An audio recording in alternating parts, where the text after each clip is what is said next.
Amigos, aqui é Alexandre Figueiredo e estamos em mais uma edição do Linhaça Atômica, versão TV, ou TV Linhaça. Por que a gíria balada tornou-se o símbolo da chamada nova língua brasileira? As pessoas pouco ouviram falar de Robert Fisk, que descreveu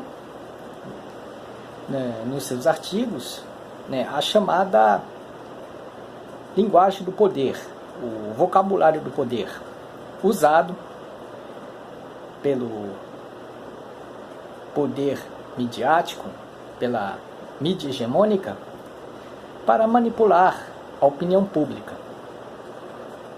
Isso vem da Nova Língua, de 1984, de George Orwell, onde os tiranos da Oceânia, nação fictícia narrada no livro, criavam uma linguagem feita para não só dominar as pessoas, mas fazê-las com que o vocabulário se tornasse pobre e se tornasse uma linguagem favorável ao poder dominante. Então, a nova língua, ou vocabulário do poder, são fenômenos usados tanto para empobrecer o vocabulário, para dominar a população através da linguagem e para estabelecer a supremacia intelectual do poder dominante. No Brasil, a gíria balada tornou-se o símbolo dessa nova língua, por ser uma palavra que, além de desviar o sentido original da palavra balada, que era para música lenta e para histórias tristes, também representou uma palavra que aglutinasse diversos significados de forma a empobrecer ainda mais a linguagem das pessoas. O vocabulário do poder também é usado em outros aspectos, como, por exemplo, galera, que é inclusive uma gíria que complica a linguagem, porque ao aglutinar os sentidos de turma, de equipe, de família, etc., ela depende de cognitivos, por exemplo, a galera lá de casa, a galera lá da escola, a galera do estúdio, a galera do trabalho, e isso complica ainda mais a linguagem, o que faz com que esse colóquio artificialmente produzido pelo poder midiático não contribuísse para a melhoria nem para a modernização da linguagem dos jovens. Mas a gíria balada é o maior símbolo dessa nova língua, desse vocabulário de poder que Robert Fisk falava no âmbito político e que no Brasil ela funciona no âmbito também cultural. A gíria, na verdade, era originária das elites ricas de São Paulo e era muito falada nas boates e nas festas noturnas. A gíria balada, na verdade, era uma expressão que significava um eufemismo para êxtase, que são as pílulas alucinógenas, consumidas desde o final dos anos 80, com muita intensidade. Então esses comprimidos eram chamados de bala.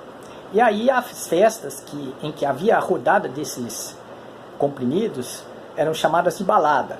Então era a gíria de jovens riquinhos, e conservadores nas festas noturnas de São Paulo, do Morumbi, Jardins e outros bairros da Zona Sul. De repente, a Jovem Pan de Tutinha, no final dos anos 90, passou a criar um programa chamado Na Balada e uma série de CDs com esse nome. A gíria balada, então, ela foi adotada pelo apresentador Luciano Huck, que na Jovem Pan tinha um programa chamado Torpedo da Pan.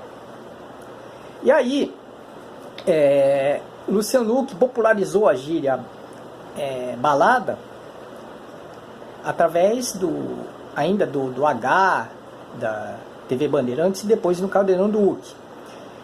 E a gíria acabou sendo uma espécie de gíria do terceiro racho.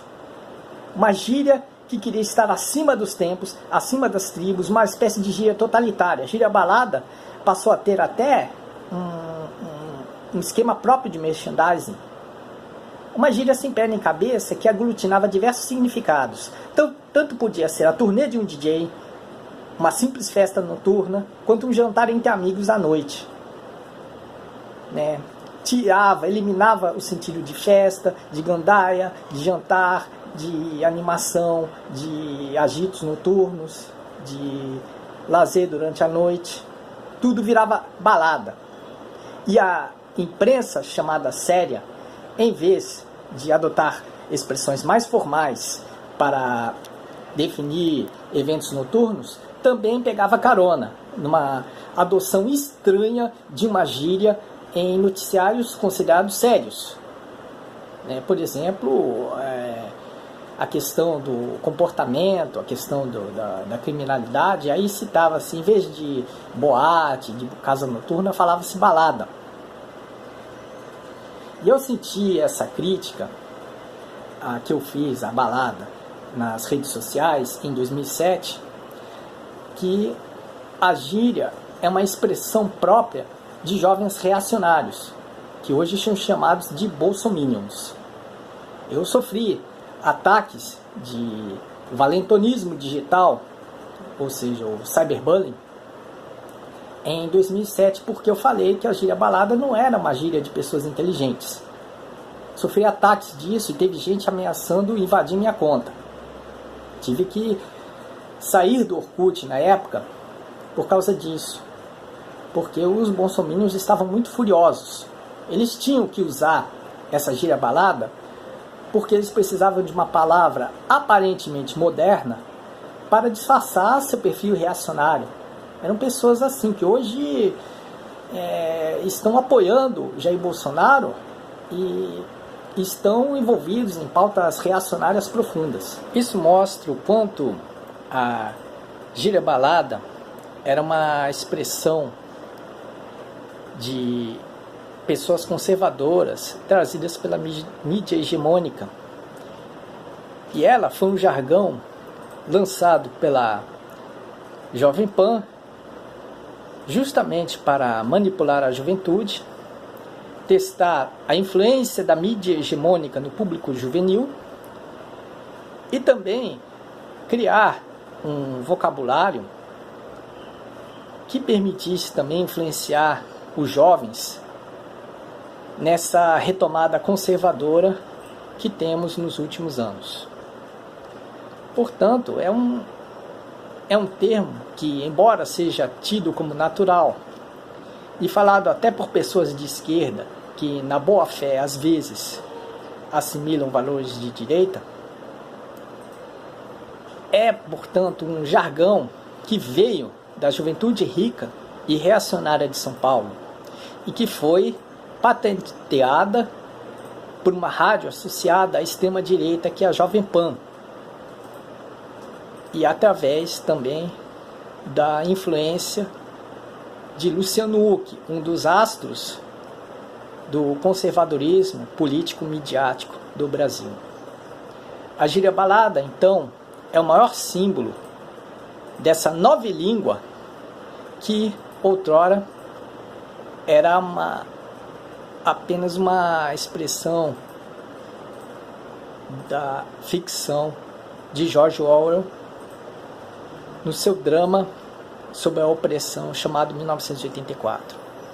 Portanto, a gíria balada é justamente uma das principais gírias do vocabulário bolsominion que domina nas redes sociais.